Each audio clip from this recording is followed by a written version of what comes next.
Hi, Dusty Shell, Director with Usborne Books More, here to share with you some of my favorite hidden gems in our catalog. Now, these are books that are equally amazing as many of our bestsellers, but sometimes get a little bit overlooked, and so I'm hoping to shine a spotlight on them so that you can add them to your home library collection as well. I'm going to start with the adorable Scribble and Author. I just love this book. I read it to my kids all the time. They pull it off the shelf on their own, and it just follows the journey of this little scribble. And it's narrated by the author, and it walks you through the parts of a story, and it travels through and explains to a child how each part of a story comes to light and why they're important, following little Scribble all the way through to the end. Super adorable, great for budding writers or just introducing story concepts to your little ones. Too Many Tomatoes come from our beloved author Eric Odie. You might be familiar with his other titles, Dan the Taxi Man or Busy Trucks That Go, and this one is equally amazing and follows the story of Grandfather's garden and how it is overrun with so many tomatoes that they're not sure what to do. And so then they decide to start spreading the tomato love throughout their community, and it's a fabulous story about being a good part, a good member of society, about sharing, about kindness, about family. I love, love, love Too Many Tomatoes. Cookie Crumbs is a book of fun poetry. I think it's so important to read poetry to children. It helps them with their vocabulary, it helps them with their comprehension, it exposes them to different meters and language.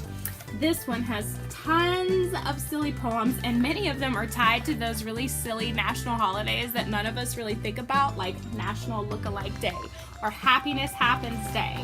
And so this is just a fun book to pull out and expose your children to a bit of fun poetry, complete with lots of fun illustrations and sounds and words. Singing to the Sun, I think, is so often overlooked. It's a fabulous fairy tale about a little boy and his parents. Now, his parents happen to have some values that aren't necessarily great. His father is very hungry for power, and his mother is very hungry for wealth.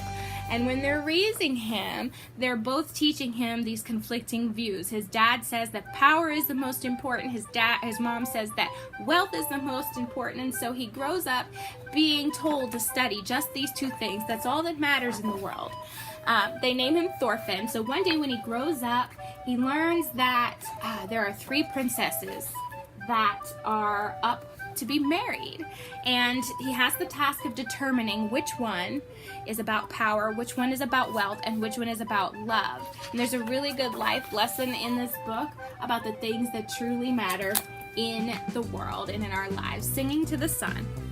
The River is a gorgeously illustrated book about a little fish traveling his way through the river to the sea, and it's got this little holographic element to it that I really love. Painted pictures, just gorgeous, just a fun read as you follow the little fish on his journey through all the landscapes until he finally makes it to the sea.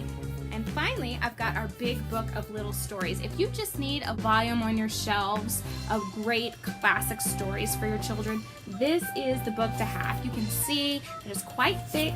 It comes with one of our ribbon bookmarks and contains several classic fairy tales. Little Red Riding Hood, Little Miss Muffet, The Emperor's New Clothes, The Gingerbread Man. Fun, bright, colorful illustrations. None of the stories are too wordy or long so that they won't lose the interest of your younger readers, but just those great stories that we all heard growing up that we love to pass on to our children. I hope that you found a hidden gem that you just have to add to your library.